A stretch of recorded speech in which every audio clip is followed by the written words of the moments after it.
Welcome to JCATS, a program that seeks to introduce Japanese contextualized literature and ideas for use by missionaries and anyone that seeks to share the gospel with Japanese people.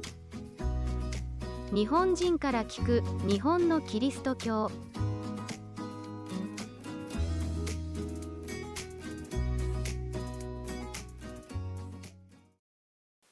Hey, thanks for tuning in. My name is John Robison. I'm the host of this program, JCATS, Japanese Contextual and Theological Studies. 日本人から聞く日本のキリスト教 means hearing about Japanese Christianity from Japanese people. So what we do on this show is we either look at things written by Japanese people about Japanese Christianity, or we interview Japanese people about Japanese Christianity and related topics. We could also do things where we talk with other missionaries or experts about Japanese Christianity related topics. The goal of the program is that especially those of us from the West learn how better to share Christianity with people who are from a Japanese background. So thanks for tuning in. Today, which is going to be like the first, I guess, episode of what I'm thinking of as like season 2. Last year we had 10-ish episodes and talked about some different things related to Japanese Christianity and contextualization. And we're going to do some more of the same this year. So today we're going to interview a graduate student from Japan studying in Germany about, let's see, I think it's intercultural theology. And before I go too deep into that, I'll just go ahead and turn it over to the interview that we recorded, and there's more of a proper introduction there. So thanks for tuning in. Okay, yeah. So I'm here with Yurika Dedachi. Really excited to talk to Yurika. We met in California a few months ago. I was on home service and Yurika was visiting friends, I think. Visiting friends and doing a little bit of my research. A little bit of research. And that's why I was so excited to have Yurika come on and talk to us about her research. She's a student at the University of Göttingen in Germany, studying, working on a Master of Arts in Intercultural Theology. So, Hi. yeah, Yurika, if you want to just tell us a little bit about yourself and then maybe a little bit about your studies to start off, that'd be cool. Hi. My name is Yurika Dedachi. Dedachi Yurika ですね in Japanese. And I grew up in Japan. I worked in Japan. I went to university in Japan, but now I'm in Germany studying intercultural theology. And intercultural theology is a little bit different from the theology we think about or learn in seminary, but it's more like a mixture of religious studies and theology. And my professors call it avant-garde theology. So we don't only look at Christianity, but also Islam and Buddhism. And my specific focus is on Shinto. Hi, but I come from a Christian background, so it's been a really interesting research so far. Hi. Yeah, that's really cool. I think that's something that a lot of us who are interested in trying to reach Japanese people, like thinking about Shinto and Christianity and what ways they're similar and what ways, obviously there's ways that they're not similar, but there's maybe ways that they are similar. So yeah, can I ask how did you get interested in this field of study? So I said before, I came from a pretty conservative Christian background in Japan. I grew up in a Presbyterian church, and I never had so much interaction with people from other religions or other faiths, which is kind of strange living in Japan because most people are not Christians. But maybe I had interactions with many Buddhists and Shinto in like my families and relatives, but I never really thought about what kind of history Shinto and Buddhists have with Christianity. And the first time I started thinking about that is when I started my master's course. And I had a course called Contextual Theology. And that course really opened my eyes on how I should view myself and other religions, and how God, or the Christian God, kind of contextualizes himself to this world, and how I personally haven't really been trying to learn about other religions at all before, even though I grew up in Japan. And so that kind of started my interest, or my curiosity, and learning about other religions, learning about how religions interact, and how, as Christians, we can approach other religions. So, yes, that was my first motivation. And yeah, during this course, I'm learning with a lot of people from other religions, like Buddhists and Muslims. And we all live together for a few months, and we eat together. We even attend services together, like church services. And one time I had communion with my Muslim partners or Muslim colleagues, which was a very new experience for me because to them, Christianity is a very close religion. But Mm-hmm. from my upbringing, Muslims were kind of far people. Our faiths, I thought, were very, very different. But historically, there were many similarities, and even our holy scriptures have some similar stories, which was very surprising to me at first. So these kind of new experiences also inspired me to study interreligious studies and intercultural theology, and this whole field. Yeah. Well, that's cool. Yeah, it seems like it's really difficult to what like otherize people that you Mm, know well. You know what I mean? Like mhm. the Yeah. more relationship you build, the more it is easier to see people, Mhm, to hear people, to understand what their backgrounds are. So that sounds like a really interesting way to study, like in mhm, intercultural theology in a cohort with people of mhm, different faiths. So that is pretty cool. I bet that's an opportunity that a lot of people don't really have. But I mhm. imagine it would shape like broaden your perspective to try and see from Definitely. different angles and stuff. I think that's pretty cool. Um oh, so you mentioned that your sort of emphasis, I guess, has to do Mhm, with like perhaps dialogue with between mhm. like Christianity and はい。Shinto. はい。Uh, so this is just a question that kind of popped into my head. I didn't really ask you about it earlier, but like the way I try to see religions in a sense, Mhm, uh, especially in cases like Shinto, would be like how would people look for God if they don't mhm, have the background of the Old Testament and that very that what direct revelation. So like Japanese, I the way I kind of think of Shinto is maybe mhm, in a sense how Japanese people might be seeking God without having any Christian influences. mhm, In that sense, I wonder if you've been able to see in your studies any kind of mhm, interesting correlations or things that look like uh they sort of make sense, or things mhm, that people could talk like Christians. And like if I was talking to my friend, uh my kid plays baseball, and one of the mhm, dads, nobody's very religious, but one dad said, "Oh, I'm Shinto." I'm not Buddhist, I'm Shinto. And this is the first time I've heard anybody say that. Yeah. Nicest guy.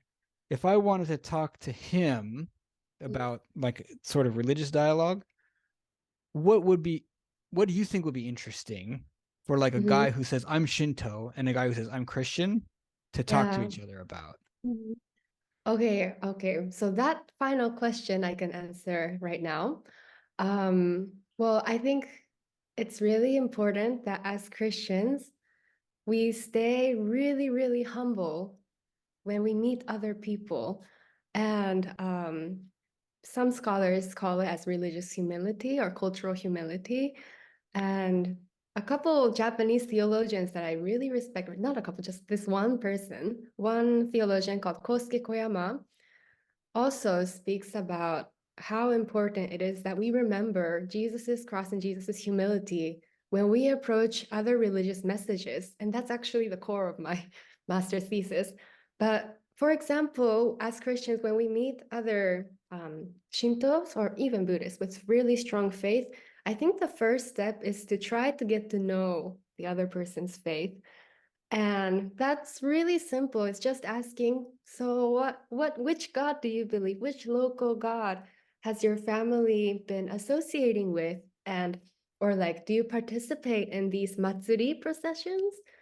Or what kind of traditions do you really hold on to or respect? And getting to know the other person and his or their history, their traditions, their passions, I think is the first step that we can make connections with other people of other faith, especially in Japan. Shinto, the religion or the faith, Shinto is very traditional and it has a lot of rituals. And I think that's really interesting because people inherit them from their fathers or just parents or grandparents, many times grandparents actually, and they keep the same tradition over generations. Maybe some gets changed a little bit, but as you can see in the Japanese Matsuri, a lot of the content is the same. And so that's really beautiful, keeping the tradition going. And that kind of finding beauty in the other perspective is really helpful, I think. Yeah. Yeah, that's cool. I have read a little of Koyama and I really, really like him as well. I think he's really good at this stuff. そうですね. He has a really Yeah. perspective on missions and understanding Asian Christianity. Yeah. So like his water buffalo theology, which is I guess is probably his most famous work. When I read it, it felt like it was all over the place with the different topics, but it gave a really like good to me a good foundation for just understanding the way like a Japanese person would think about interaction with Western missionaries and then that kind of I guess thinking through Western and Eastern Christianity and things like that. I really liked his work. So that's cool. I'm glad. I'm really interested in reading your work after you are finished with it because I'll try my yeah, best. no, that's another question I'm really fascinated in. Okay, so maybe this is something that you can help me with. I hope. Again, I didn't ask you about this before, but it's just popping in my head. So I'm really into trying to find contextual resources. But most of the stuff that I find that's in print is like Koyama's one of the newer people that I find, and he's largely hasn't published much since the 80s or 90s, right? Like maybe more of his work was the 1960s, 70s, 80s. And the same with some other people. I don't know if I would imagine that in your studies, you probably have interacted with more recent scholarship. But then Actually, not so much. okay. And I think that's because not many, not that I know so many, but I haven't actually found many Japanese scholars writing in English about Yeah. contextual theology. Mm-hmm. And from my personal experience growing up in a Japanese Christian community, a lot of our traditions, church traditions, and theological traditions are coming from the West. Mm-hmm. So it's mostly Western theology, kind of just transferred into the Japanese churches. And because of that, maybe I haven't found many resources, which is one of the hardest part of my study. And so I think the newer resources are really hard to find. Mm-hmm. So we can find a couple in different Asian regions, Mm. or a lot in actually African countries, but Yeah. not specific for Japan. Yeah, that's actually one of the rabbit trails I was thinking through as I have been on this search, is like, what if Japanese Christianity could take off similarly to the way that African Christianity has, in the past 150 years. I feel like African Christianity has really exploded. Mm. And I think it's interesting because there's a lot of contextual theology, and then there's probably a lot of theology that Western people, especially conservative, would feel like when they look at various parts of African theology, they might not like it. But in a sense, I almost feel like that should happen, because not in all ways, but it shouldn't feel the same, to the point that you would be perfectly comfortable in another region of the world, the way that they express Christianity. And that was actually one of the first people I talked to after starting this podcast was a missionary from East Asia. I want to say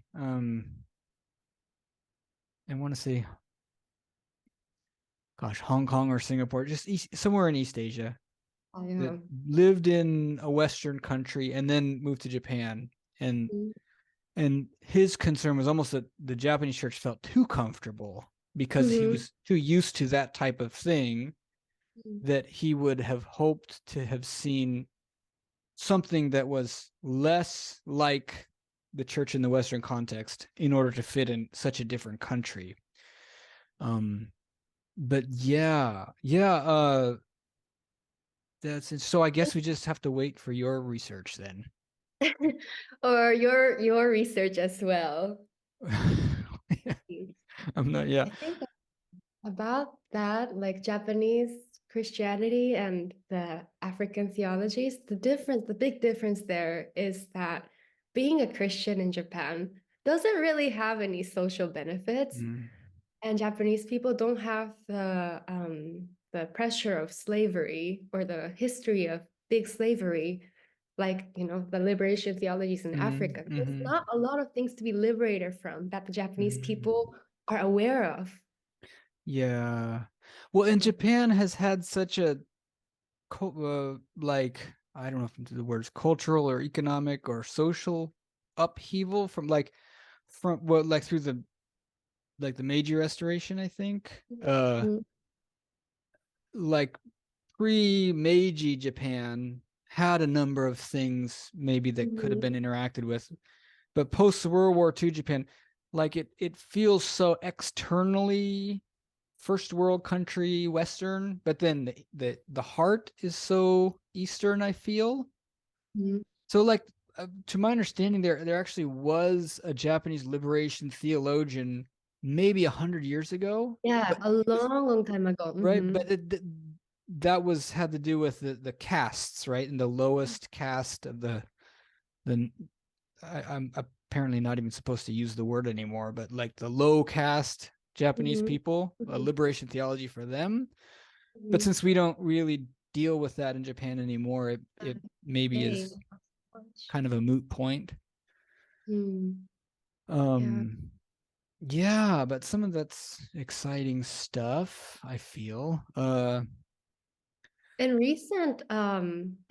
recent years, I've actually been noticing this new kind of change where I think maybe 20, 30 years ago, missionaries in Japan could make connections and do outreach through English classes and English children's ministry or adult ministry. But recently, there has been so many other local organizations or foreign organizations doing the same kind of work. And that's also another point for me to think about, or we have to be creative how to do ministry, not using the language English as a tool, but finding other ways to connect with people. And yeah, so that's something else I've been thinking about recently. Yeah, new ways to Yeah. do it. Yeah, Mm. that is interesting because yeah, I could do where I live, I could do English classes. But there's English classes, you know, nearby. Somebody Yeah, came there to are. my house the other day to advertise their English school, and they were Mhm. it's funny when they do because my kids are, they're in Mhm. Japanese school, but they're Papa, right? So someone comes to the door and a half white kid opens the door speaking Japanese to them, and they're telling them that they're gonna have fun with their English class. And I'm like, they might need more Japanese lessons than English lessons. Or maybe that's just me actually. The kids are pretty good. But yeah, you're right. That there's less demand for English, right? I mean, a few generations ago, post-war, Western missionaries had a lot of like material advantages that we could bring and offer Yeah. people. But I feel like these days there's a lot less need in the communities in Japan for the material advantages that Westerners bring along with religion. But in some ways, I feel like that's good because you don't really want that like syncretism with materialism in Christianity. And I feel like that does offer an opportunity for Christianity to be the thing, more than you get Christianity plus materialism or plus English lessons. But yeah, maybe that's something that something like a intercultural dialogue can bring about. Yeah. So could I ask you, what is something about your research that kind of excites you, or if you have something of a target idea? I understand when you're doing those kind of graduate studies, the target idea can kind of change and develop. So what you're thinking now might not be your final thing. But is there something about this that you're kind of excited about now that you see your research aimed at? There's like this big top excitement, and then there's a more specific excitement.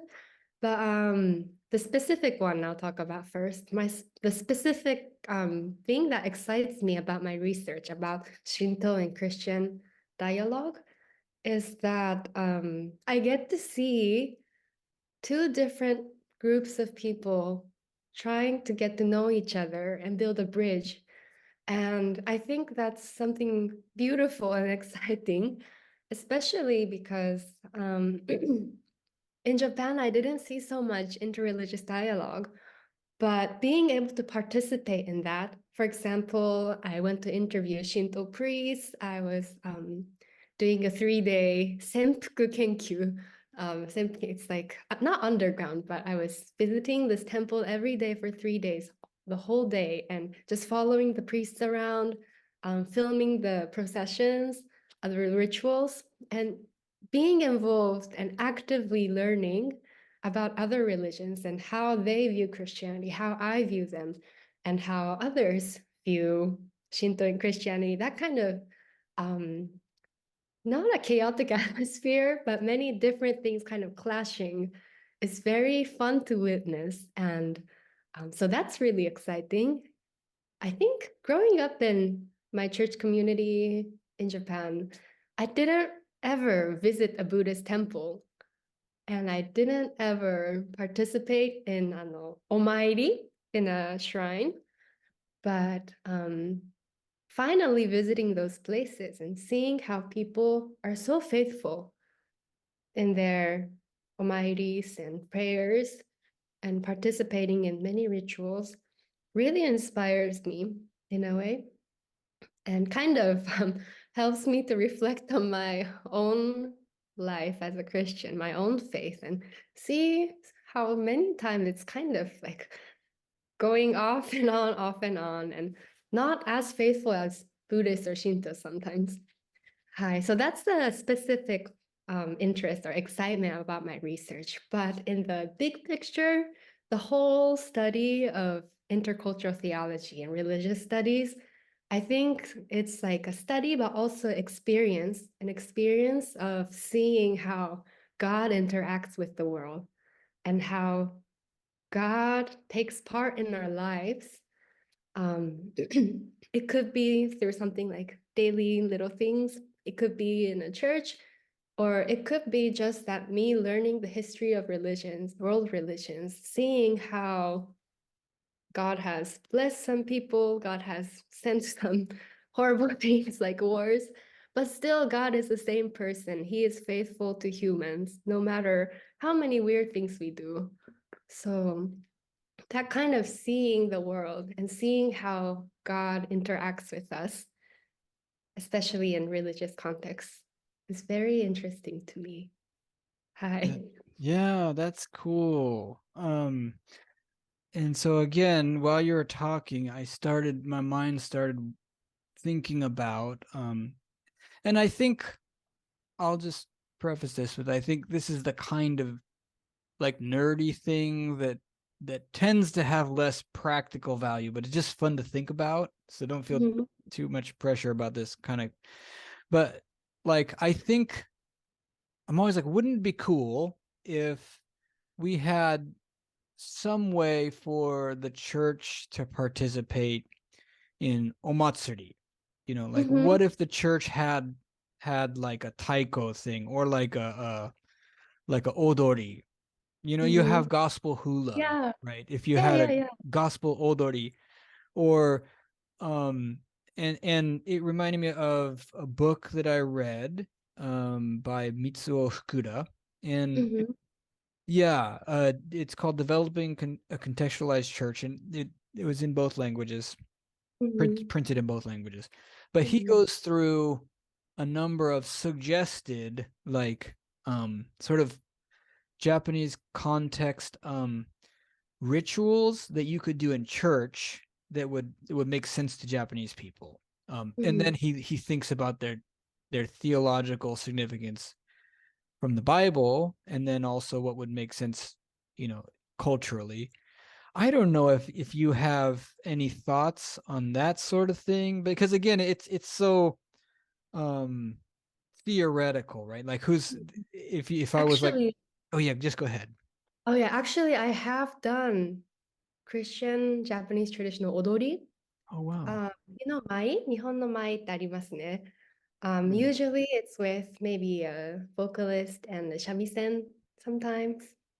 But when I was growing up, I took lessons from a Christian traditional dancer, odori no Mm. dancer, and we Mm-hmm. call it Sambi Buyo. Buyo Sambi is Buyo. Sambi is like worship songs. So we danced traditional dances wearing kimonos with our fans to Japanese sambika hymnals. Mm. And at the time I was a kid, so I didn't like it so much. But now that I think about it, it was such a beautiful opportunity. And it's the kind of buyo you see in like Maiko-san's dancing in tea houses. Mm. Mm-hmm. And being able to do that while worshiping God was, it's kind of strange, but really nice. Unfortunately, my shisho, she passed away 5 or 6 years ago. Mm. So there is such thing as traditional dancing with kind of a sprinkle of Christianity. Yeah. Well, I would I mean, we moved into our community right at COVID, and things have just started to like Matsuris and stuff. So this past year was the first time we were able to see local Matsuris in the town we live in.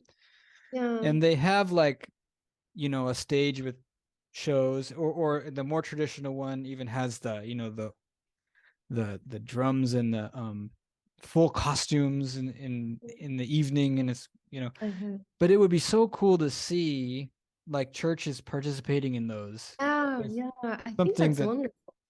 something like that. I would love to see that stuff. Mhm. But yeah, I don't know how to coordinate that sort of thing. But Yeah. I mean, Matsuris are really local, so you can just go to the community center probably. yeah, And come. probably just get your church plugged into your Mhm. local chonaikai or something maybe, huh? Yeah, yeah. 町内会 Yeah. とかです。Probably that's the way, is like you're saying, to get people together, Mhm.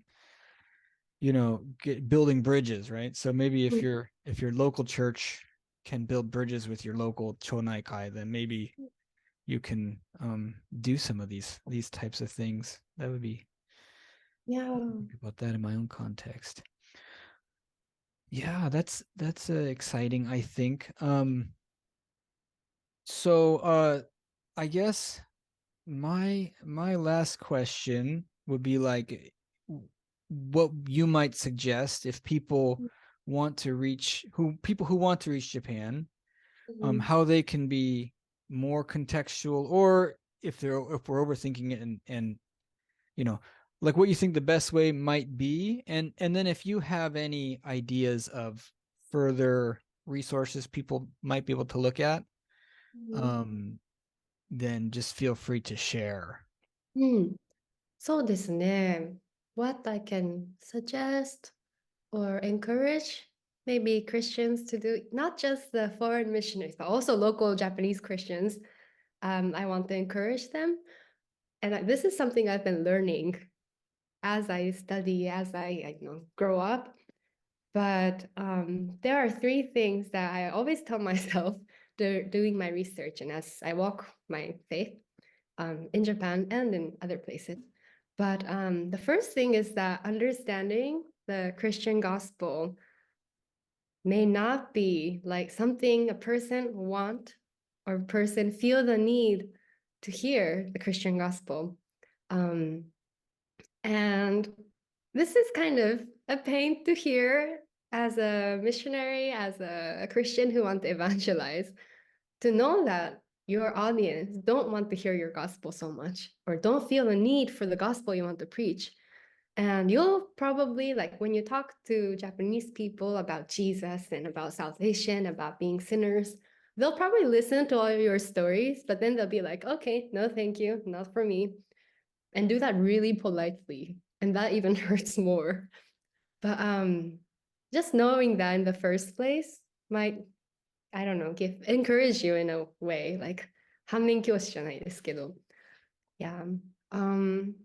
And it kind of helps you to look at your own faith as well and to consider if what I'm preaching, what I'm sharing is really beneficial to your partner or whoever you're talking with. Yeah. So it's a really humbling experience, actually. Hi. So that's the first thing. And the second thing is that we really need to understand that the Christian God, the one and only God, we believe is a very Western thing to Japanese people. And so Kiristokyō Christianity is something that's imported many times. And so it doesn't feel really local to Japanese people. And on the other hand, the Shinto gods, the 8 million gods of Japan, of the mountains and the rivers and the rocks, those gods are really local to us. And respecting that, I think it's really important. I think as Christians, we can always judge other religions or just cut it off by saying your God is not right or your God is not existent.